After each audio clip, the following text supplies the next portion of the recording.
Hello friends, welcome to சுகீஸ் kitchen. இன்றைக்கி beetroot rice எப்படி செய்யறதுன்னு பார்க்கலாம் வாங்க. சிம்பிளாக 10 மினிட்ஸில் செஞ்சிடலாம். ஸ்டவ் ஆன் பண்ணி ஒரு பேன் வச்சு ஆயில் ஊற்றிக்கோங்க. நான் அந்த கப்பில் கட்டிருக்க அளவுக்கு ரைஸ் எடுத்திருக்கேன். ஆயில் ஹீட் ஆனதுக்கப்புறம் வீட்லேயே ரெடி பண்ண கரம் மசாலா அதை கொஞ்சமாக ஆட் பண்ணிக்கோங்க. அப்புறம் இஞ்சி பூண்டு பேஸ்ட் கொஞ்சம்,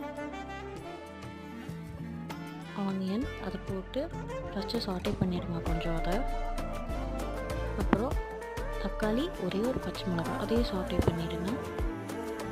அதோட கொஞ்சமாக புதினா கொத்தமல்லி ஆட் பண்ணிக்கோங்க. அதையும் சாட்டே பண்ணிவிட்டு சால்ட் கொஞ்சம்,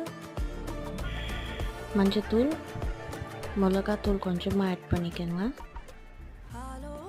சோம்புத்தூள் கொஞ்சமாக, ரொம்ப லைட்டான அளவு அது. அதுக்கப்புறம் பீட்ரூட் போட்டு அது நல்லா ஃப்ரை பண்ணி விட்டுருங்க. அந்த ரா ஸ்மெல் எல்லாவோட